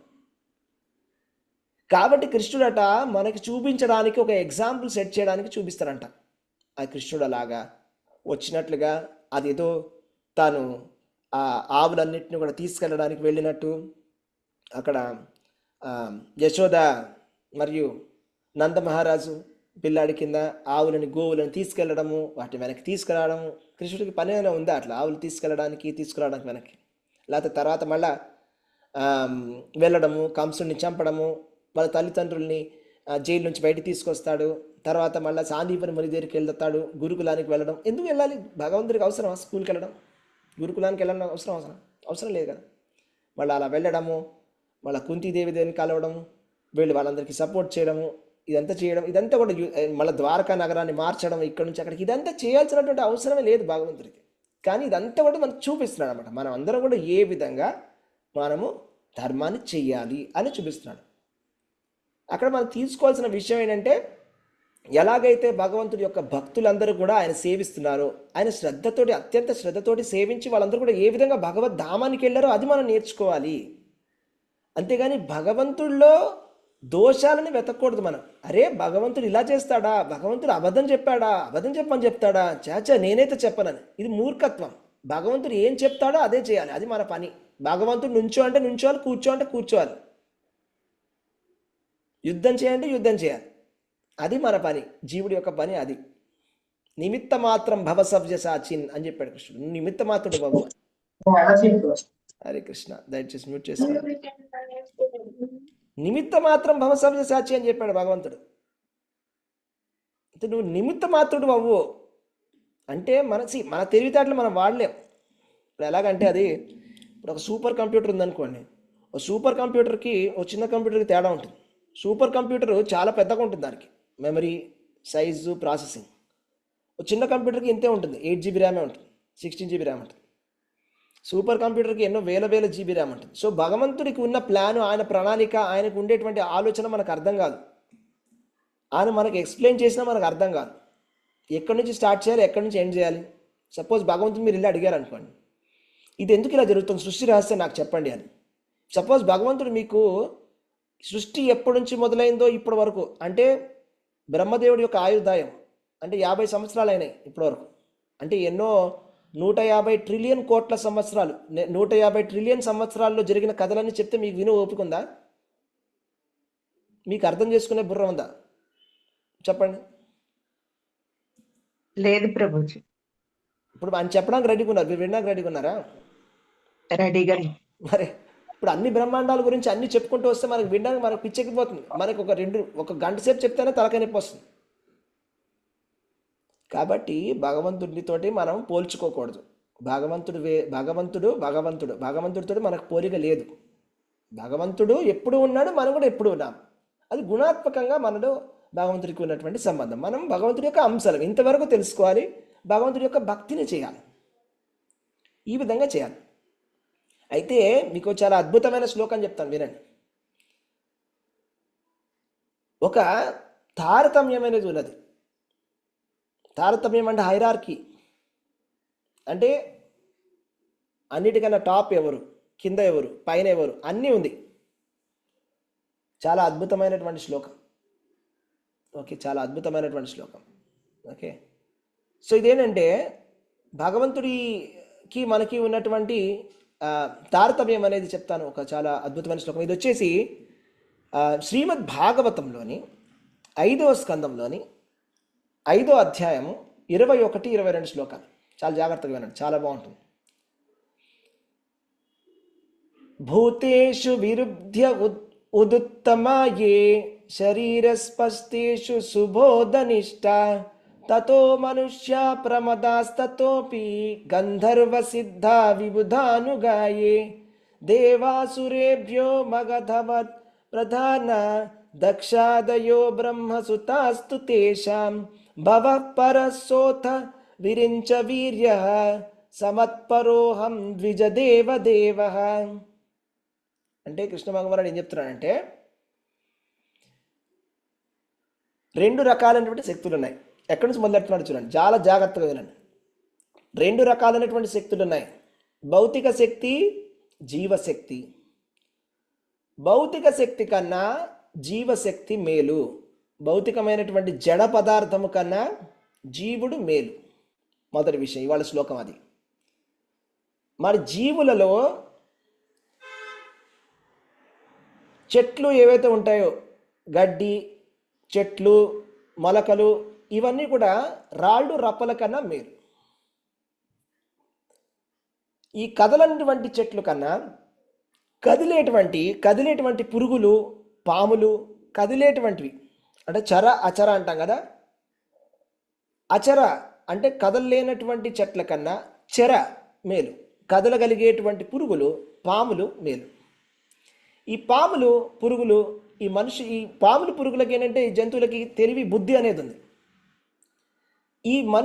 ఈ పశువులకి ఎక్కువ తెలివి ఉండదు. పశువుల కన్నా మనుషులు గొప్ప. మనుషుల కన్నా ప్రమదాహ అంటే భూతాత్మలకి అవి ఇంకా గొప్పట. ఎందుకంటే వాటికి శరీరం లేదు కాబట్టి. ఆ భూతాల కన్నా గొప్ప గంధర్వులట. గంధర్వులు భూతాల కన్నా గొప్ప, దానికన్నా ఇంకా మేలు. దానికన్నా మేలైనట్టే సిద్ధులు. గంధర్వుల కన్నా మేలైనటువంటి శరీరం ఎవరు అంటే సిద్ధులు. సిద్ధుల కన్నా మేలైనటువంటి శ్రేష్టమైనటువంటి వాళ్ళు ఎవరు అంటే కిన్నరులు. కిన్నరుల కన్నా బలం ఉన్నవాళ్ళు, శక్తి ఉన్నవాళ్ళు ఎవరు అంటే అసురులు. అసురుల కన్నా గొప్పవాళ్ళు ఎవరు అంటే దేవతలు. దేవతలలో శ్రేష్ఠుడైనటువంటి వాడు ఎవరు అంటే ఇంద్రుడు. ఇంద్రుడి కన్నా గొప్పవాళ్ళు ఎవరు అంటే బ్రహ్మదేవుడి యొక్క పుత్రులు. ఈ విధంగా అయితే మనకి సనక సనందనాథులు ఉంటారు. వాళ్ళందరూ కూడా బ్రహ్మదేవుడి పుత్రులందరూ కూడా ఇంద్రుడి కన్నా గొప్పవాళ్ళు. దక్షుడు, వాళ్ళందరూ కూడా. బ్రహ్మదేవుడి యొక్క పుత్రులలో శివుడు, రుద్రుడు. శివుడు బ్రహ్మదేవుడి యొక్క పుత్రుడు కాబట్టి బ్రహ్మదేవుడిని మేలుగా చెప్తారు, శ్రేష్టమని. ఇప్పుడు ఒక తండ్రి కొడుకున్నారు అనుకోండి, మనం తండ్రి గొప్ప అంటామా, కొడుకు గొప్ప అంటామా? తండ్రి అనాలి. రూల్ ప్రకారం తండ్రి గొప్ప కాబట్టి తండ్రి, బ్రహ్మదేవుడు గొప్ప అని చెప్తున్నారు. కానీ ఆ బ్రహ్మదేవుడి కన్నా గొప్ప దేవాది దేవుడు శ్రీకృష్ణ భగవానుడు. అది హైరార్కీ. మీకు కంప్లీట్ హైరార్కీ అర్థమైందా? ప్రకృతి నుంచి మొదలెట్టాం, జడ ప్రకృతి నుంచి మొదలుపెట్టాం. తర్వాత జీవుడి గురించి చెప్పుకున్నాం. తర్వాత చరాచర గురించి చెప్పుకున్నాం. కదిలేటువంటివి, కదలనటువంటివి, చెట్లు, మొక్కల గురించి చెప్పుకున్నాం. తర్వాత పాములు కదిలే మేలు అని చెప్పుకున్నాం. అంతకన్నా గొప్ప పశువులు అని చెప్పాం. దానికన్నా మేలు మనుషుల కన్నా గొప్ప ప్రమద అంటే ఈ పిశాచాలు, ఇవన్నీ కూడా తిరిగేవి, శరీరం లేకుండా తిరిగేవి. దానికన్నా గొప్ప గంధర్వులు అని చెప్పుకున్నాం. గంధర్వుల కన్నా గొప్ప సిద్ధుల కన్నా కిన్నరుల కన్నా అసురుల కన్నా దేవతల కన్నా ఇంద్రుడి కన్నా బ్రహ్మదేవుడి పుత్రుల కన్నా శివుడు కన్నా బ్రహ్మదేవుడు కన్నా దేవుడు శ్రీకృష్ణ భగవానుడు. ఇది తారతమ్యం. ఇప్పుడు ఎక్కడ జీవుడు, ఎక్కడ భగవంతుడు? ఒక్క నిమిషం. ఎక్కడ జీవుడు ఉన్నాడు, ఎక్కడ భగవంతుడు ఉన్నాడు? ఏమైనా కనెక్షన్ ఉందా? నేను భగవంతుడితో సమానం అనడానికి ఏమైనా కనెక్షన్ ఉందా? అది ఎలాగంటే, సపోజ్ నేను వచ్చి అన్నాను అనుకోండి, నేను ప్రధానమంత్రి ఒకటే అని. అప్పుడు మనం ఏమంటే, సరే బయట కనుక్కొని జైల్లో వేస్తారు అంటే అన్నావు కానీ లోపలని. అవునా కదా? కరెక్టేనా కదా? ఎక్కడైనా అంటే అన్నావు కానీ బయట అంటే మళ్ళీ నీ జైల్లో కూడా పెడతారు, జాగ్రత్త. సో మనం అనే మాటకు కూడా ఒక లెక్క అనేది ఉండాలి కొంచెమైనా. హరే కృష్ణ. సో అది మనకి, వాళ్ళ కంక్లూజన్ ఏంటంటే, ఒక నిమిషం క్వశ్చన్ తీసుకున్నాం, కంప్లీట్ చేసేద్దాం. సో ఇవాళ మన కంక్లూజన్ ఏంటంటే, జీవుడు ఎవరు అంటే భగవంతుడి యొక్క శక్తి, భగవంతుడి యొక్క ఆధ్యాత్మిక శక్తి, ఉన్నతమైనటువంటి శక్తి. మనము భగవంతుడి యొక్క అంశలము. మనం ప్రకృతిలో చిక్కుకొని ఉన్నాము. ప్రకృతి నుంచి మనకు విడుదల కావాలి, మనకు మోక్షం కావాలి. భగవంతుడికి మోక్షం అవసరం లేదు. భగవంతుడు మోక్షాన్ని ప్రసాదిస్తాడు. అతను ముకుందుడు. ముకుంద అంటే మోక్షాన్ని ఇచ్చేవాడు ముకుందుడు. మనం మోక్షాన్ని పొందేవాళ్ళం. మోక్షాన్ని ఇచ్చేవాడు భగవంతుడు ముకుందుడు. మనం పడిపోయినటువంటి వాళ్ళం, చ్యుతులం. భగవంతుడు అచ్యుతుడు, ఆయన ఎప్పుడు పడిపోడు. మనం మాయా వశులము, భగవంతుడు మాయాధీశుడు, ఆయన మాయకి చిక్కుకోడు. ఆయన ఎప్పుడు నవ్వుతూ ఉంటాడు. మనకి కర్మబంధనం అనేది ఉంటుంది, ఆయనకి ఎటువంటి కర్మబంధనాలు అనేవి ఉండవు. ఆయన ఏదైనా చేయగలడు.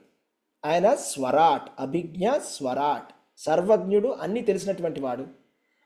మనకి జన్మలు ఉన్నాయి, భగవంతుడు కూడా అవతారాలు ఎత్తాడు. కాకపోతే రెండింటికి తేడా అంటే భగవంతుడికి సంపూర్ణంగా సర్వజ్ఞంగా అన్నీ తెలుసుంటే అన్ని కంట్రోల్లో ఉంటాయి, కానీ మనకి ఏది గుర్తుండదు. కాబట్టి మనం చేయవలసింది ఏంటంటే భగవంతుడి యొక్క భక్తి చేయాలి, భగవంతుడికి శరణాగతి పొందాలి, భగవంతుడికి నేను నీ దాసుణ్ణి అని హంబుల్గా ఉండి ఎప్పటికీ నేను నిత్య దాసుణ్ణి, అదేతో మోక్షం వచ్చిన తర్వాత నేను నీతోటి సమానం అవుతాను అనుకోవడం కూడా తప్పే. నేను మోక్షం వచ్చిన తర్వాత కూడా నీ దాసుణ్ణే, వైకుంఠానికి వెళ్ళినా నీ దాసుణ్ణి, ఎప్పుడు నేను నీ దాసుణ్ణి అని మనము హంబుల్గా మనం భగవంతుడిని పూజించాలి. ఇది సిద్ధాంతం, ఇది కరెక్ట్ అయినటువంటి సిద్ధాంతం. ఇలా చేస్తే మనకు మోక్షం వస్తుంది, ఇలా చేస్తే మనకి ముక్తి, అన్నీ కూడా అంతా కూడా కరెక్ట్గా ఉంటుంది. హరే కృష్ణ. ఇప్పుడు చెప్పండి ప్రశ్నలు. హరే కృష్ణ. హరే కృష్ణ ప్రభుజీ. మానవుల కంటే భూతాలు పిశాచాలు మేలన్నారు, ఎలాగో చెప్తారని. హరే కృష్ణ. అంటే ఇక్కడ అలా ఉందండి భాగవతంలో. దాని అర్థం ఏం చెప్పారంటే వాటికి శరీరం లేదు కాబట్టి అని చెప్పారు. ప్రమద అంటే, ప్రమద అంటే ఏంటి? ప్రమదాలు అంటే మీరు విన్నారు, ప్రమదపతి అంటే ఎవరు? శివుడు. అవునా? ప్రమదపతి అంటే, ప్రమదాలు అంటే భూతాలు, ప్రమద గణాలు అంటాం, విన్నాం. ప్రమద గణాలు అంటాం కదా, అవి అనమాట ప్రమద గణాలు. ఇవి ప్రమద గణాల గురించి చెప్తున్నాను. ప్రమద గణాలు, ఆ ప్రమద గణాల గురించి చెప్తున్నారు ఇక్కడ. ఆ ప్రమద గణాలకి మేబీ వాటికి ఇంకా ఎక్కువ శక్తి ఉంటుందేమో, నాకు కరెక్ట్గా తెలియదు. మనుషుల కన్నా వాటికి ఎక్కువ, అంటే ఇప్పుడు అంటే గ్రేడేషన్లో అది ఎక్కువ అనమాట. మనిషి కన్నా దానికి ఎక్కువ శక్తి. ఇప్పుడు అలాగంటే అసురులు కూడా బాగా మనుషుల కన్నా ఎక్కువ శక్తి ఉంటుంది. అదేవిధంగా వాటికి శక్తులైనా ఎక్కువ ఉన్నాయి ప్రమద గణాలకి. అందుకని ఇక్కడ అసురులకి ఎక్కువ తెలుసండి, వీటికి ఎలాగో తెలియదు, భూతాలకి నాకు ఎలాగో తెలియదు. ఇక్కడైతే ఏం చెప్పారంటే వాటికి శరీరం లేదు కాబట్టి అని చెప్పారు. వాటికి శరీరం లేదు కాబట్టి వాళ్ళు మనకన్నా మేలు అని చెప్పారు. Okay. Hare Krishna. Thank you Prabhuji. Hare Krishna. ధన్యవాదాలు. ప్రణామాలు. ప్రణామం.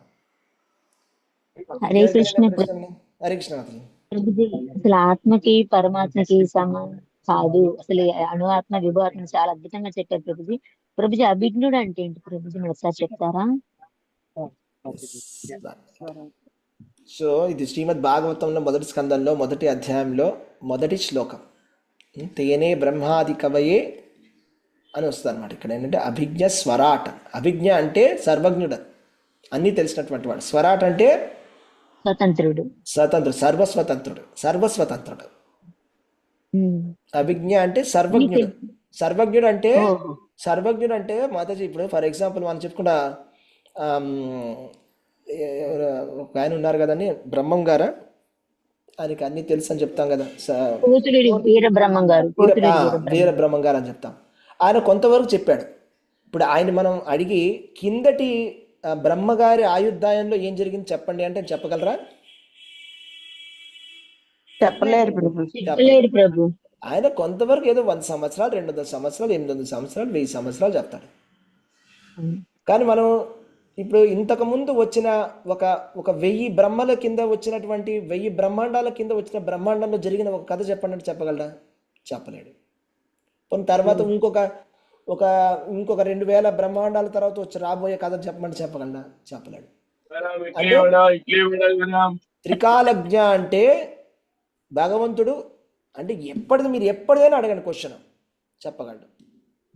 మీరు ఎన్నో కోట్ల సంవత్సరాల కిందట బ్రహ్మదేవుడి యొక్క కోటి సంవత్సరాల కోటి జన్మల కిందట జరిగినది ఏందో కూడా భగవంతుడు చెప్పగలడు. ఫ్యూచర్లో రాబోయే బ్రహ్మదేవుడు ఎన్ని కోట్ల బ్రహ్మదేవుడి గురించి కూడా, బ్రహ్మాండాల గురించి కూడా భగవంతుడు చెప్పగలడు. అది భగవంతుడు అభిజ్ఞ అంటే.